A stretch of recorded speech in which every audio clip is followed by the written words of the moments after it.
The show will begin momentarily. Everyone, please stay in your seats.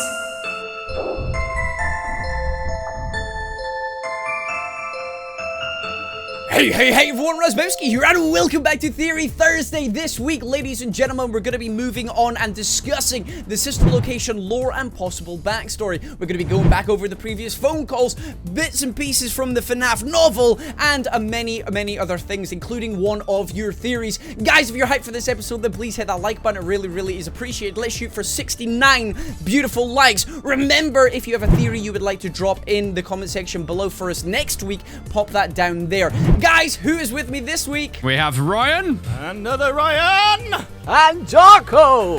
That was a beautifully sung intro, boys. FNAF the musical. Either way, let's jump straight into this. Okay, guys, so the main bulk of this video is actually going to be centralized around something we hear in FNAF 3 on night 4, because this phone call is very interesting and directly references the sister location that might potentially be the one we're now getting the game on.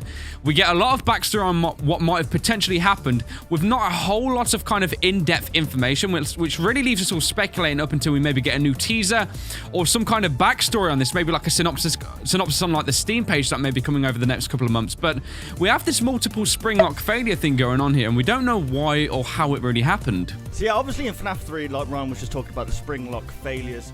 See, a lot of us at the time was actually, because obviously Scott is introducing these new games now, the Sister Location, but obviously we knew nothing about this at that time, so it's impossible for us to kind of know that, you know, this was coming. But at the time, I think we believed that it was like Fredbear and Friends or something like that. Yeah. When it said Sister Location, it's just like it's probably going to be another like FNAF thing, because they use like this.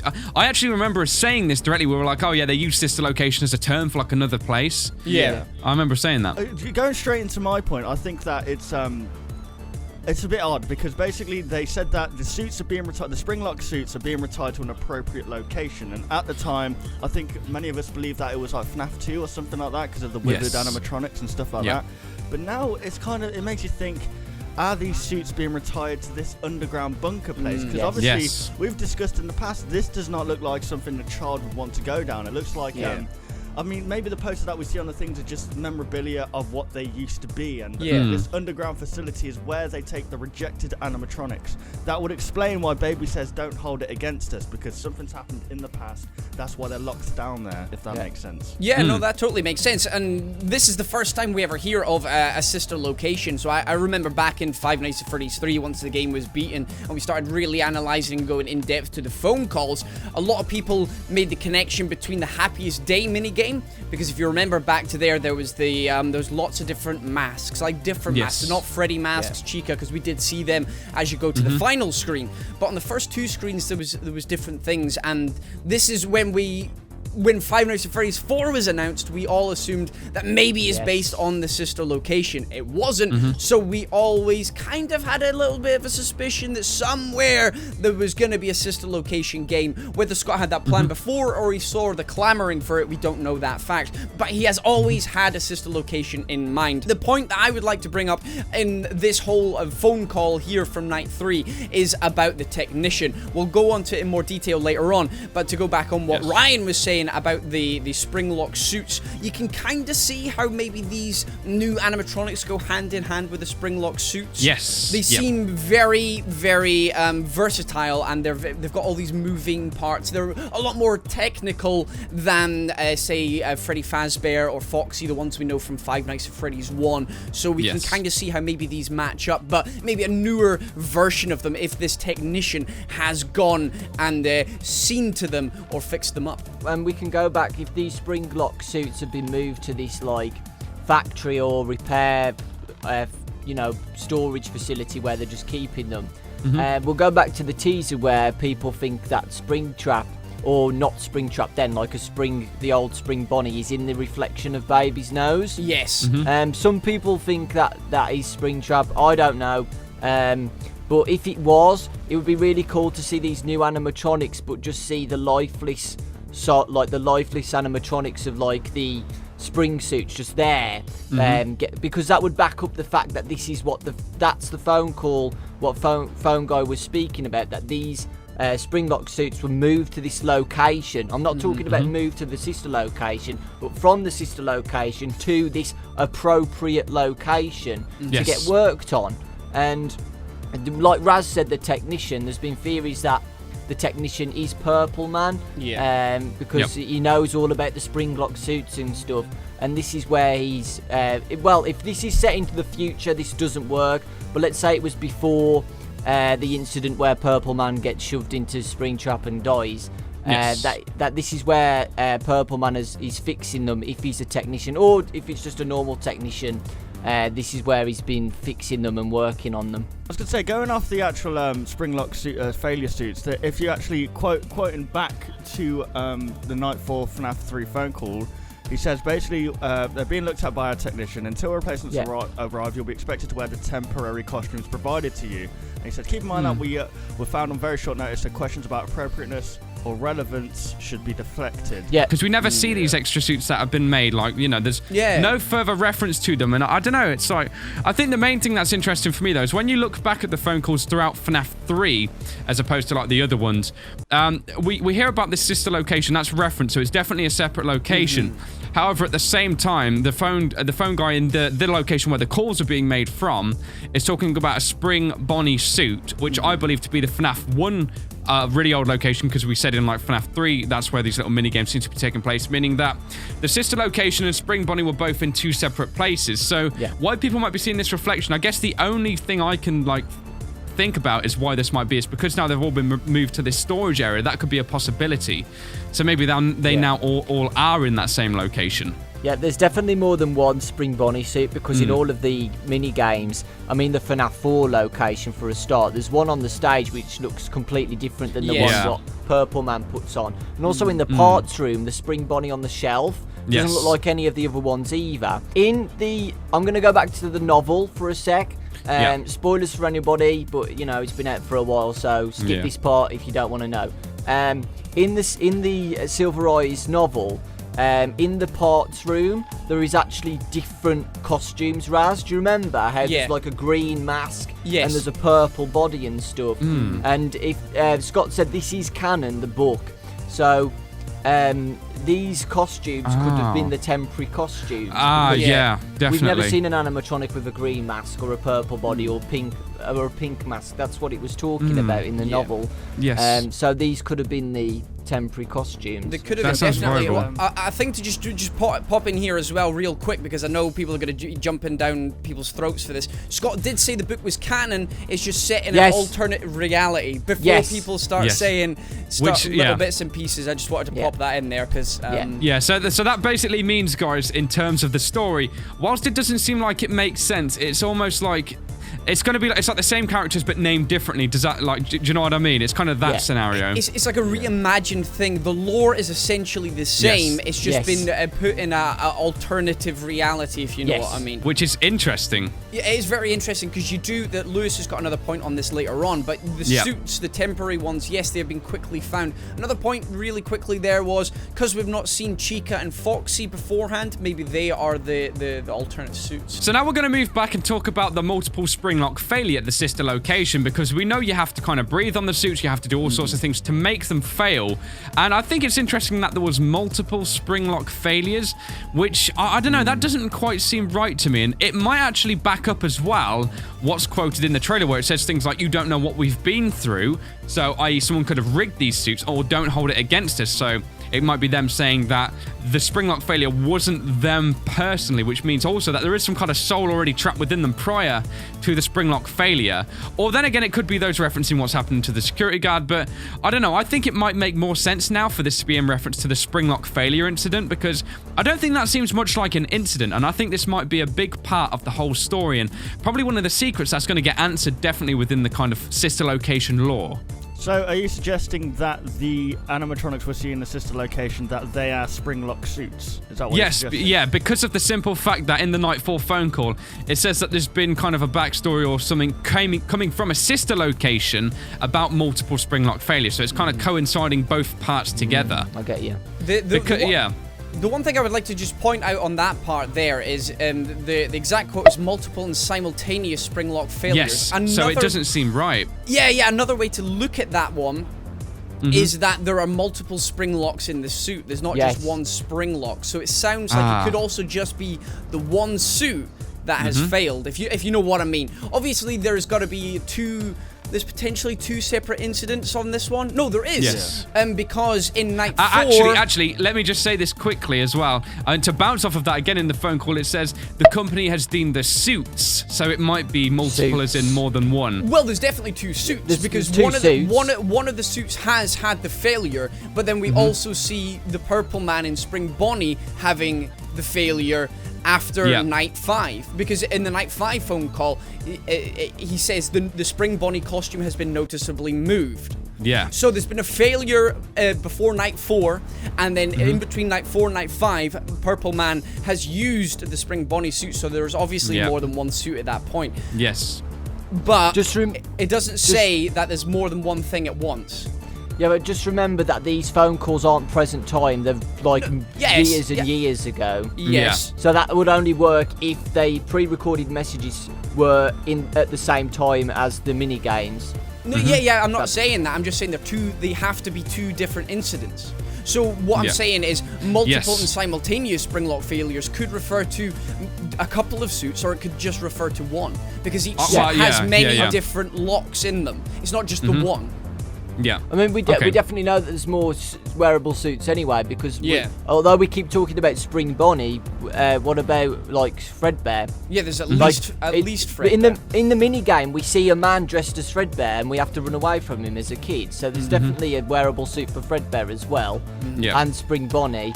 Yeah, I think like most certainly though that the Sister Location one will entwine the whole Springlock idea more, because this for me, it seems to plant the lore of the game slightly, like subtly in the back of our heads. And now that we know that the place is called the Sister Location, and that the phone call actually quotes, it says, after learning of an unfortunate event at the Sister Location, and then it goes on to say multiple and simultaneous Springlock failures. That for me, I just think it combines all of them suits, and that they've had the problem, because if you look as well, when the suits kind of do this weird jolty thing, that might be the Springlock failure actually happening. It does have the same twitchiness as the... Do you remember the FNAF 3 trailer when Springtrap was twitching? Yes. I'll admit that they do both twitch, but the thing what's hard to know whether these are spring suits, because I remember ages ago when we were saying these are spring suits because of the 5 fingers and the opening up and then going inside. It's just the big fat endoskeletons in all of them. I mean, Funtime Foxy, for example, you see the snout is like that. I just don't... Like, the only way I could think that there could be suits is that they take out the endoskeleton and then you go in there. That's you see, this is what I'm thinking is probably the way, and it becomes just like a kind of capsule and the outer shell is what is used. But yeah, I know what you mean, because I don't get how that whole thing could fold in on itself. I know what you're saying, but as you say, you could maybe take the thing out of the suit. The thing that I was going to mention on that, these suits look really, really new and more advanced. Yes, so they could have gone to this location and be and reimagined by somebody. Yes, that's a very smart So they could idea. have initially been less complicated, and they've been reimagined to no longer be spring suits as such, but they were based on it. But to go back to what you were saying, Ryan, there, I think that this story is going to bring more of the Springlock style of animatronics to life. It seems to be so important, but we've still not had a whole lot on that. Really, just one death. It's like, considering a whole game was basically based off of it, FNAF 4 just threw it away, sort of thing, and something else was there. So there is just so much more to be there, and the whole Sister Location thing, it being mentioned in FNAF 3, mentioned to do with the Springlocks. We don't even know exactly what location these recordings come from, so hell, there could be about 60 odd different Sister Locations, but there's not, because it actually says Sister Location. I really like the idea how you said that they could have been Springlock suits and they've been put into the storage and then they've been made into animatronics. Yes, that sounds good. That I like idea. That too. Yeah. But like I said before, if the old Springlock suits are in this location, it's definitely going to solve something. Yes. Absolutely. I'm really excited for this, and I'm really excited for the next teaser as well. Same, very much so, yeah. Okay, for this next section, I want to go back onto the FNAF 3 phone call night 4 that we were talking about before, and just touch back on with the technician that was mentioned. So the exact quote is, "Safety is our top priority at Freddy Fazbear's Pizza, which is why the classic suits are being retired to an appropriate location while being looked at by our technician." Now, the key points here so far are, 1, we've never heard of this technician before in any of the lore of the franchise before, and we've not heard about anything afterwards. 2, if you look at the language here, is by our technician. Not technicians, not somebody else's, it is ours. So this is obviously It's an official, somebody, isn't it? Yeah. This is somebody who's very, very familiar with the suits. Yes. So that's a good point. So it's someone that's potentially built the actual design for these and has to know them. I think it is the creator of the suits, whoever this person is, and I think this person can tie quite well into the sister location. As I think it was other Ryan that mentioned earlier on that these the appropriate location could be what we are looking at in the Five Nights at Freddy's Sister Location trailer. This is where these suits could potentially be reimagined, remastered, or fixed up into the state that we see them as today. Yeah, and then the technician's like, okay, let's bring these animatronics in, and then they all go all crazy trying to kill him. Like, oh crap, okay. And we could be playing as the technician trying to sort all this out. Potentially, because like something about Scott when he plants these things, he always answers them like, it's the smallest things that we look past initially and we don't really consider. Like, in FNAF 3 references the sister location, which is now happening now. None of us knew that, but it's like he planted that there for a purpose. That was planted there, and now it's kind of growing and blossoming into what we're speculating about pretty much for this whole video because it's so interesting. And now. Also, with the technician being implemented as well throughout these calls and things like that, we don't know who this guy is. He knows a lot about the place. He's got to be important, and we need to know more about this guy because he probably has a bigger impact, which is why, all the dots aren't quite connecting just yet. Yep, and it would solve as well the theory if the technician is Purple Man or not. We'll get to know the identity of the technician, whether it's the Purple Man or not, because like we've always said, the Purple Man knows a lot about spring suits. We see him put it on a man, we see him turn off one of the animatronics in FNAF 2, like he goes next to the animatronic and he goes dead, and they take it apart. He takes them apart. He knows how to take them apart exactly. So he knows a lot. That's very true. He knows how to take them apart. He also knows obviously how to get in the suits. And he knows he knows all of their things. There is also another person. I was going to say, the irony is that he actually became one. Yeah, but the thing is, though, he goes into the suit and he starts laughing because he thinks he's got away with it. And it's arrogance that killed him. It's arrogance. It's not the fact that he didn't know what he was doing. In that moment, he was like, "I'm free. I'm done. And then he died. There's another person that we don't know a great deal about in this whole story, and this is the person that actually says this. This is the phone guy. Yes. There's still theories out there that people say that the phone guy is the purple guy, but let's say he isn't for the purpose of this speculation. And what happens if the phone guy is actually just the technician? Somebody who is very well versed with this place, somebody that has created the whole franchise potentially. Because if he has made these, if he is a partner, I think we can safely go back to the book. And with Lewis in the next section, but say there is a partnership like there is in the book. There's one guy, the purple guy, who goes around and is the business side of things, still knows how everything works. But then you've got the phone guy, the technician, who can guide the player or the new security people through how these things operate because he's created them himself. Yes. He would know how to fix them. He would know how to take them away. He would know how to deactivate or renovate them. Because he created Saying them. that, something to contrast the whole point about the phone guy being the technician is when he actually reads the instruction manuals about how to operate these suits, it very much sounds like he's reading off of paper. It doesn't sound like it's naturally flowing as his dialogue. It's a script. Like for top 10 videos, etc., we write scripts. So like a lot of it is just free off the top of the dome that you've spun it. But for a safety thing, something that is a legal documentation, you would have to write it out word for word because you would also have a written document at the same time that your employee would have to sign and agree to. Yes, yeah.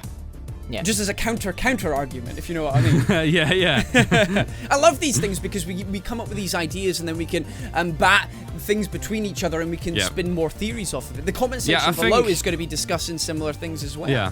I think people, another thing about these videos as well, guys, I know no one probably thinks like this, but when we shoot each other's ideas down, that's the whole purpose of this. Like, it's meant to happen. Agreeing, then that would be just a boring then video. what would be the point boring. in theory Thursday? It would just be kind of like everyone agreeing Thursday. Like, that's boring. Yeah. So we've got one more topic to discuss about, and it's actually kind of a fan theory, but the infamous Fall tweeted me a quote from the Silver Eyes.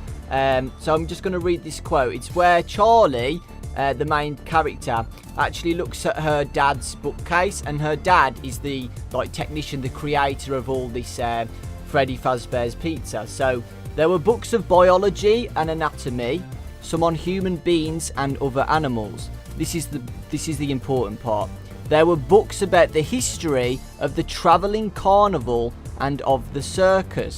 So if you remember last Theory Thursday and the one before, we've always said that these Sister Location animatronics are based around the circus, but there's loads of references in all of the old games as well about circus orientated themes. So yeah, talk about like I think the first most important one is the FNAF 1 location. Like when you can just be sitting there and you'll hear like what we used to kind of think was some kind of lullaby, but when you think about it, the way it kind of flows, it sounds so much like a circus related song. And another important thing as well, isn't there? Yeah, we went in, like you just said, in the game files, that song is called Circus. Yeah, right. Seriously, So- it doesn't seem like that. Some things can be coincidence, but when it's referenced in a book, now we're getting quotes. The characters seem to be designed in a totally different orientation to the way these guys might be entertaining if you're eating food. Circus music, it's like too much is kind of coming together here. As well as that, in Five Nights at Freddy's 2, one of the challenges is called Freddy's Circus. Yes. Well, going back to Five Nights at Freddy's 2 there, you've got the place where Balloon Boy initially starts, you've got the carousel there, don't you? Carousel, So, I mean, that immediately there, which a lot of people suspect that the Sister Location might be based at a similar time because of the designs of them, they kind of look of the toy animatronic era. Maybe they have shared similar artifacts or similar designs of things. Yeah. This might also be why they're stored in, this kind of underground facility as opposed to an establishment, because there's never an establishment. It's a constant moving carnival or circus. Yes. They never had an establishment as such. They're put back in here for storage. Okay, that's nice. So maybe they are a traveling animatronic thing. The only thing that would contradict that is in the title of the game, Sister Location. Very true. But they might have a traveling aspect to it as well. They might have certain suits that might go from place to place. You never know. Maybe you can hire them out for kids' parties. There are like so many different things, but having that part in the book about to do with the research of the carnival and the traveling circus thing, it's very interesting, especially because it backs up the point of the animatronics kind of having that circus vibe about them with whether it's stage makeup on the Funtime creatures, or whether it's because of the Ballorina that you have those acts in the circus, or even Baby right at the front there, as Ryan last week pointed out, kind of looks like what they call ringleader of the whole thing. Yeah, I mean, it would be. It's just going to be interesting to see what Scott's going to do with this, because I mean, what we're looking at now, obviously, we're going underground, we're in an elevator. We clearly are going down, and it's just like it seems so isolated and so cold and metallic and industrial. I just think that maybe with the technician looking after these suits, something's gone wrong, and I think that, as we said last time, during the as the nights end, or however it's going to pan out, that's when we're going to go back to maybe when there was back in their circus days or whatever they're doing, and something happens maybe at one of these shows. That's a good idea. I think the mini games could be just telling the story on why this has happened in the first place. I think an interesting thing will be the fact that they have voices, so I think that's going to tell some of the story more verbally too, rather than just leaving us to completely speculate on what's going on. It's good because we're going to get a lot more from them there. Yeah, like, that's a good point. There'll be like Easter eggs, I reckon, where like you'll be playing and someone will say something and it'll be backwards or something, and it'll be like, that'll be awesome. Yeah, that's actually a great idea. Like maybe you go into a specific camera and it might tell you something about the story or what happened. Well, I you know mean, that Scott's going to add stuff like that in anyway. Yes, because of course. Yeah. Golden Freddy in the first game was a 1 in X amount, but it was a huge thing. And then Golden Freddy's become a massive part of the story now. Yeah. I mean, he was originally called Bloody Yellow Bear for a start. Yeah. And also in FNAF 1 again, on the right side as well, Yes. we saw the articles about what's happened, like Yes. the missing children incident and it being Yeah. shut down. Another point to do with what's happening in this location, because we have gone underground, just as a final thing to think about and go home with. And there's your homework, guys. Have a think about this. We're going underground. We've got these animatronics. What happens if these animatronics have been constantly running for, say, 20 years? Nobody to entertain, no purpose in life. They're just these souls trapped, repeating the same thing over and over and over again. Groundhog Day. This technician has forced them to do this for a long time. Maybe we're coming down here for the first time in ages, and they see a way to escape, and maybe that's why they're saying, "Don't hold it against us. You don't know what we've been through because we've been repeating the same functions for X amount of years." It's just another angle to think and look. Well, there we go, ladies and gentlemen. That was another Theory Thursday. Today we were delving deep inside the past phone calls, and hopefully we have found something that is interesting, and maybe we've got some points correct. It'll be interesting to see after the sister location comes out how much we got right and how much we got completely wrong. I mean, it is inevitable. If you have your own theories about what you've heard today, or maybe something we didn't discuss, pop them down in the comment section below, and maybe you will get a chance to be featured in next week's show. Thank you very much to everybody who's supporting this series so far. It is absolutely taken off, and we really, really do appreciate it. But either way, guys, I've been Razzbowski. These have been the beautiful boys, as always, and we'll see you all next week. Goodbye! Bye, guys. Bye.